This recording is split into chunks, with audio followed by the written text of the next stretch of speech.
Kalau orang punya 6 karakter ini, dia tidak akan kenal Allah. Orang yang tidak kenal Allah tidak akan nyampe pada kebahagiaan yang sejati. Mengaji Hening bersama Dr. Fahrudin Faiz. Mari kita simak. Terakhir katanya Ghazali, kalau orang mencintai sesuatu karena cocok dengan dirinya, misalnya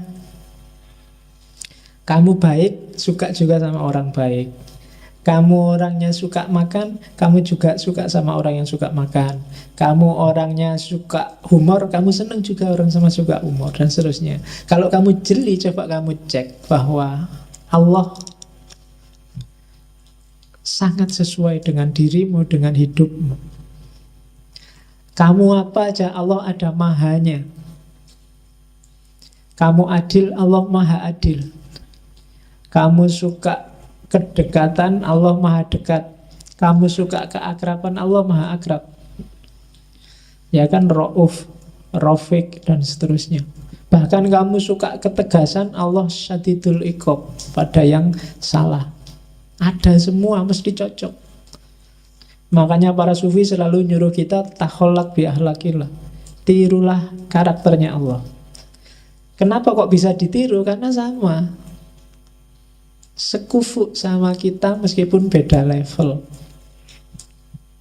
Jadi Allah maha penyayang, kita menyayangi bisa. Allah maha pengasih, kita mengasihi bisa.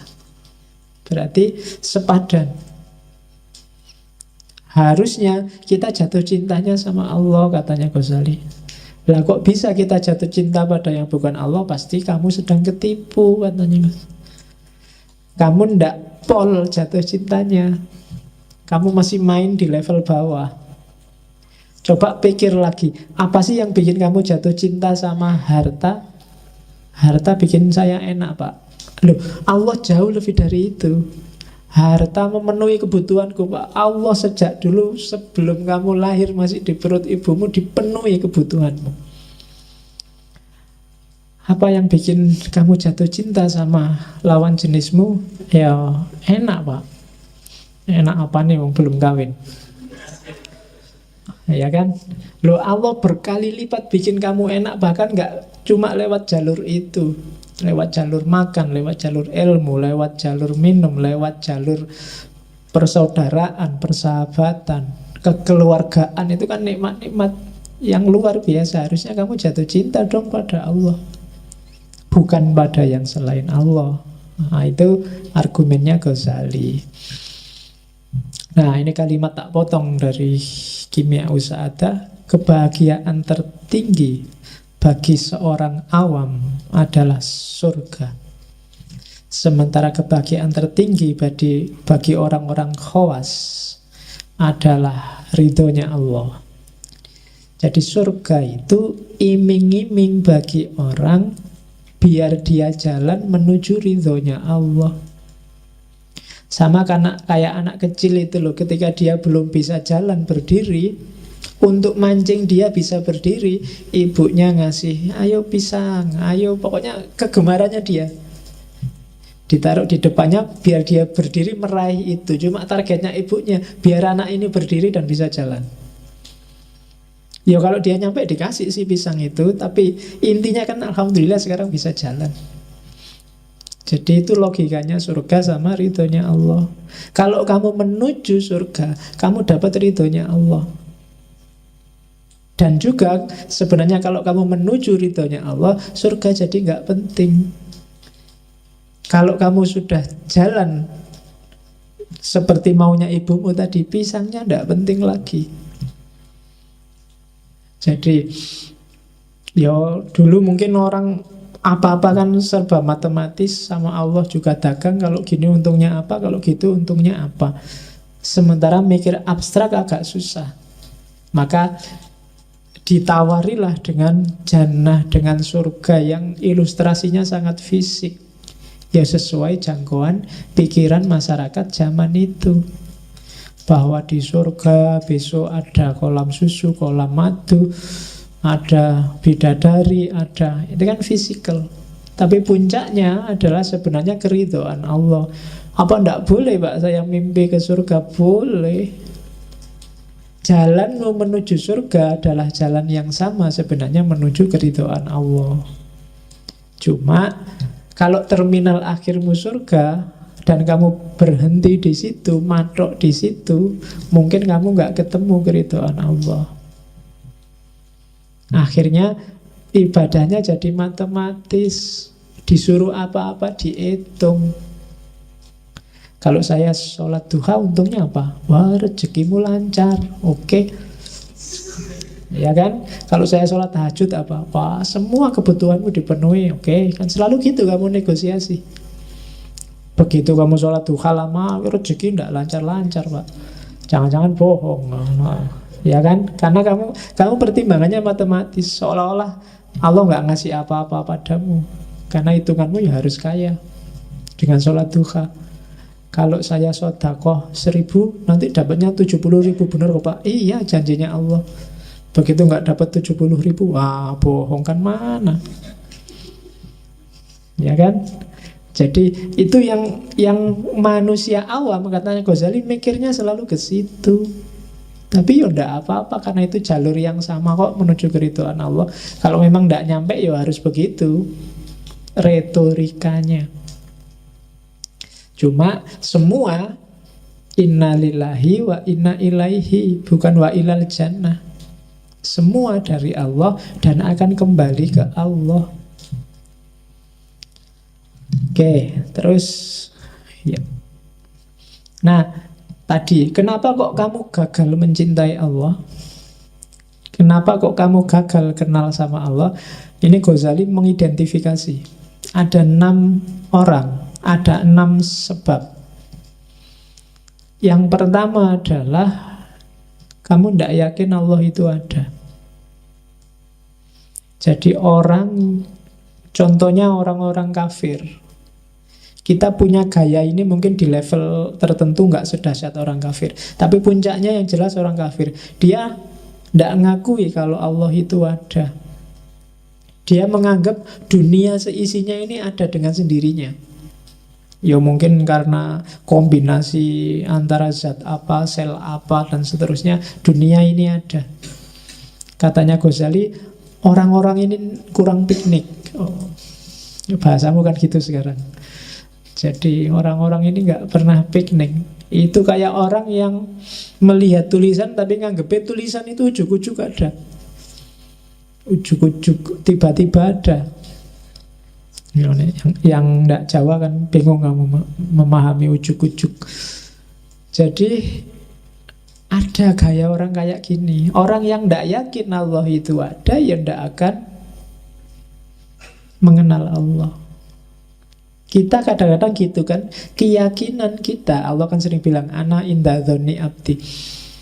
Kalau kamu anggap Allah itu ya itulah keberadaan Allah. Kayak kamu berdoa kan, kamu kan doa dikabulkan katanya Allah kan ya sesuai keyakinanmu. Misalnya saya itu bodoh Pak, sejak dulu IP tidak pernah lebih dari 2. Ya berdoa aja supaya IP-mu 4. Tidak mungkin Pak. Ya itu hasilnya itu. Keyakinanmu tidak mungkin, ya tidak mungkin memang. Jadi Allah inda dzonni abdi. Pak, wajah saya kayak gini, apa ya bisa dapat yang cakep besok? Tidak mungkin Pak. Ya meskipun kamu berdoa sementara kamu merasa tidak mungkin, ya sejumlah itulah Allah masuk dalam doamu. Saya anaknya orang miskin ya Pak, apa bisa kaya? Ya. Nah kamu berdoa kaya tiap hari, ya siapa tahu. Tapi kamu nggak mungkin, ya sudah enggak. Allah intervensi sejauh keyakinanmu. Jadi kamu tidak akan kenal Allah kalau kamu memang nggak ingin kenal. Mungkin kamu merasa lebih penting kenal Roma Irama, Ahmad Dhani, Ahok, atau SBY atau Jokowi. Buktinya kalau ketemu salaman, kamu masukkan Facebook, kamu masukkan WA, habis salaman sama tokoh A, jejer sama tokoh B, kan gitu kamu tiap hari. Tapi kan kamu nggak terlalu wow kalau sedang wah ini aku baru kenalan sama Allah, nggak ada. Bahkan mungkin nggak pernah ada yang bikin status begitu. Ya, kalau ada mungkin kamu langsung dibully bareng-bareng sama teman-temanmu. Dianggap Islam anyaran. Wah, Islam anyaran sih kayak ngerti kalau ada Allah. Padahal yang bilang gitu mungkin dia juga belum kenal sama Allah. Beda loh, ngerti sama kenal. Kamu bisa merasakan bedanya. Orang yang kenal sama Allah, nanti di atas itu ada orang yang dekat. Makanya orang Islam disuruh mukorobah. Ada orang yang dekat. Ada orang yang hanya tahu. Hanya tahu itu dari jauh. Mungkin kamu lihat TV, lihat mungkin kenalmu sama Allah hari ini masih baru hanya tahu. Kalau kamu hanya tahu, Allah juga hanya tahu kamu ada. Kan Allah tergantung caramu mendekati dia. Ada yang sudah kenal. Sudah kenal itu ya mungkin pernah salaman, pernah akrab tapi terus ditinggal lagi. Ada yang dekat, ada yang akrab, ada yang sampai kawin. Nah, levelmu sama Allah ya silahkan kamu cermati, ada di level apa. Kalau dekat itu kan enak. Makanya kan kemarin ada status di Facebook itu, sholat nggak pernah, puasa nggak pernah, zakat nggak pernah, kok cita-citanya masuk surga. Emangnya punya kenalan orang dalam? Nah, orang dalam yang paling posisinya paling penting itu Allah. Dan Allah sejak lama sudah membuka diri, kenalilah aku. Ya kan, dekatlah padaku. Allah sudah teriak-teriak sejak dulu begitu. Ini kamu cuekin aja. Kamu baru nangis-nangis mendekat kalau pas butuh. Itu pun setengah gak yakin. Setengah gak yakin kan, ya Allah pacarku dikawin orang, apa ya bisa. Karena orang ngeluh gitu. Tapi kamu sebenarnya sedang gak yakin, apa ya bisa dia kembali lagi padaku, wong wis dikawin wong. Loh, kalau Allah mau apa susahnya? Kan ku tunggu jandamu. Loh, ning dengone aja ngono lho ya. Oke. Terus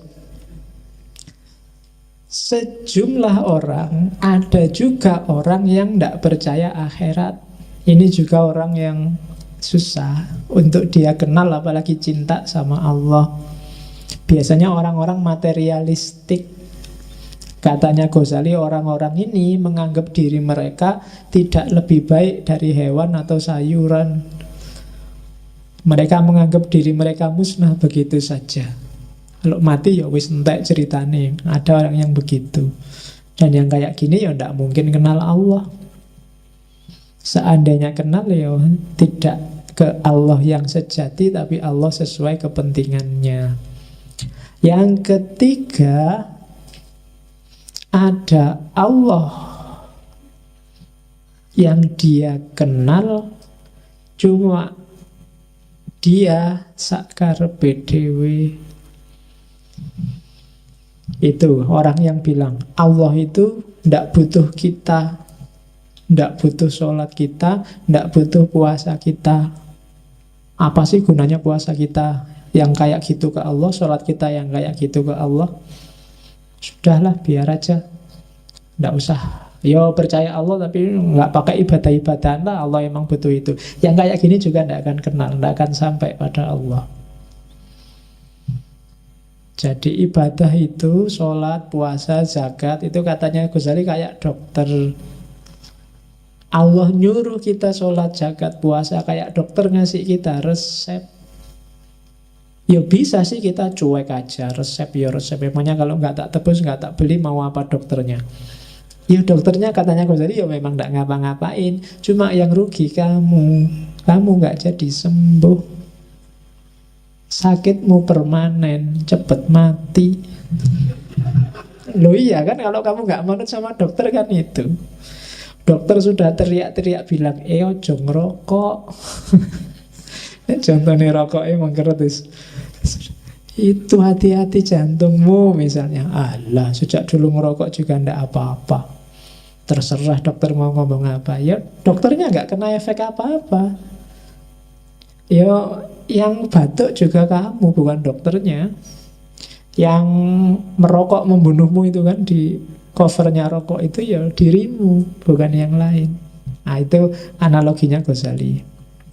Oke, makanya kalau merokok yang ikhlas. Ya, jadi maksudnya ikhlas ya Allah, apapun dampaknya aku ikhlas. Biar nggak jadi pikiran. Oke, terus ada kelompok keempat. Ini biasanya kadang-kadang dipakai pada kelompok liberal yang agak ekstrim. Jadi dia bilang, biasanya alasannya HAM atau kemanusiaan. Ya kan? Misalnya itu kan, masa syariat nyuruh kita menahan amarah, nahan syahwat, nahan munafik. Loh, syahwat itu kan alami, amarah itu kan natural. Boleh dong orang marah.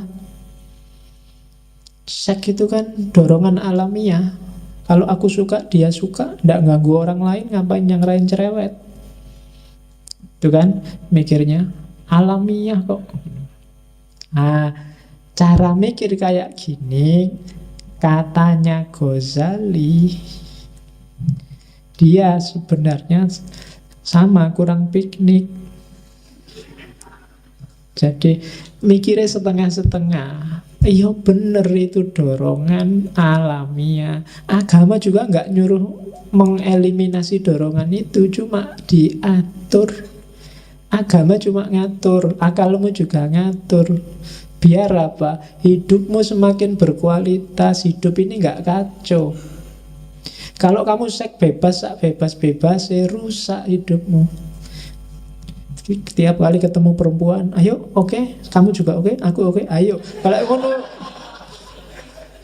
iya, rusak hidupmu. Nanti nggak peduli siapa dia, yang penting gelem. Jadi kacau. Makan juga begitu. Bukan berarti yo alami sih makan, natural aja makan, tapi ya diatur. Nabi nyuruh jangan sampai terlalu kenyang. Kemudian macam-macam. Wala tusrifu, jangan makan A, jangan makan B. Itu sebenarnya bukan kok jangan apa kamu nggak boleh makan, tapi pahamilah batasnya orang makan, pahami caramu melampiaskan hasrat. Bukan berarti nggak boleh itu, tapi kamu harus sah dulu, kawin dulu, biar jelas aturan mainnya. Ya kayak orang sepak bola itu harus ngerti batas pinggir lapangannya mana. Kalau enggak nanti sampai di luar stadion masih sepak bola. Ya kan tidak ada gunanya. Atau sudah di-bridge sama wasitnya, pertandingan berakhir kamu masih asik di situ, ya tidak ada gunanya. Jadi agama itu ngasih kita batas. Jadi biar kita ngerti batasnya. Yo alamiah iya. Cuma agama ngasih kita petunjuk melampiaskan yang alami itu apa. Kalau cara mikirmu kayak gitu, katanya Ghazali, ya tidak akan kenal Allah. Terus yang kelima, orang-orang yang permisif. Tiap ada apa-apa, tenang aja, Allah Maha Pengampun, Allah Maha Penyayang. Dosa dikit-dikit besok tobat. Kita wudhu atau dosanya rontok misalnya. Ya, bukan berarti ideologi kayak gitu keliru, tapi kalau gayamu kayak gini, kamu tidak akan bisa kenal Allah. Itu kamu seolah-olah meremehkan, seolah-olah nganggep tenang aja lah, kayak dosa ini gampang, orang tuaku itu mudah memaafkan. Orang kayak gini kan biasanya menjebakmu sendiri. Sama Allah juga begitu. Maksiat dikit-dikit, tenang aja, Allah Maha Pengampun. Agak besar dikit, ampunannya Allah lebih luas daripada dosa kita. Meremehkan. Nah itu juga trouble. Kalau mentalmu mental gini, ya tidak akan kenal Allah yang sejati. Yang keenam, ini kebalikan 5 yang atas. Orang-orang yang sok soleh. Ini juga trouble. Merasa dirinya suci. Wah, kalau saya sudah bebas dari dosa, dunia tidak bisa lagi nggoda aku. Aku wis. Nah, itu juga katanya Ghazali bahaya. Jadi tak bacakan aja ya. Kalimatnya agak nyelekit kalau bagian ini. Jadi orang yang ngaku mencapai tingkat kesucian tertentu sehingga merasa dia tidak bisa dipengaruhi oleh dosa. Katanya Ghazali, namun kenyataannya saat orang lain memperlakukan mereka secara tidak hormat saja, mereka akan dendam bertahun-tahun. Terus jika ada di antara mereka yang tidak mendapatkan sebutir makanan yang menurutnya adalah haknya, maka seluruh dunia rasanya sempit dia dan gelap. Pokoknya nesu-nesu, merasa haknya dirampok. Katanya Ghazali, mereka ini, para mistikus palsu ini, kadang-kadang berpura-pura tenggelam dalam samudra ketakjuban. Tetapi jika kau tanyakan pada mereka apa yang mereka takjubkan, mereka tidak mengetahuinya. Jadi tiap hari dia merasa, wow, luar biasa Allah itu, luar biasa. Tapi dia wow-nya yang luar biasa. Kalau ditanyain yang di-wow-kan itu apa sih, tidak tahu. Pokoknya wow aja. Itu juga trouble katanya Ghazali. Ya tidak kenal Allah kalau ya gitu. Kalau bahasa hari ini mungkin lebay. Lebay, Allah nggak segitunya kok. Nggak usah kaget kayak baru kenal Allah kemarin. Sudah lama kita kenal Allah, sudah ngerti kita dengan segala kebesarannya. Jadi ketakjuban-ketakjubanmu simpanlah, tidak perlu lebay, karena kuncinya adalah kenalilah Allah. Kalimat yang terakhir itu Ghazali mau bilang, apapun keadaannya, kita adalah hamba dan Allah adalah majikan kita yang maha kuasa. Ini sebenarnya mau ngeritik orang-orang sufi yang berlebihan sampai ke level bahwa manusia dan Tuhan bersatu. Ini juga tidak akan kenal Allah. Kalau jadi satu ya selesai. Kenal itu kan ini aku, itu kamu, kenalilah aku kenal dirimu. Itu kan kenal namanya. Makrifat itu aku tahu tentang kamu, sesuatu di luar diri kita. Kalau sufi yang agak berlebihan, tasawuf, wahdatul wujud, itikat, khulul, itu bisa menjebak orang bahwa manusia sama dengan Tuhan. Maka di kalimat terakhir Ghazali menegaskan, ketahuilah, ingatlah bahwa yang maha kuasa yang menciptakan dan kita adalah hamba yang diciptakan. Jadi sederhananya begitu. Tugas kita kenal, paling puncak adalah makrifat. Bukan melenyapkan diri kita atau menganggap kita nggak ada, yang ada hanya Allah, atau apalagi kitalah Allah itu. Berarti tidak butuh kenal kalau hakikatnya sama. Oke, itu yang menghalangi orang dari bahagia karena tidak kenal Allah. Kalau orang punya 6 karakter ini, dia tidak akan kenal Allah. Orang yang tidak kenal Allah tidak akan nyampe pada kebahagiaan yang sejati.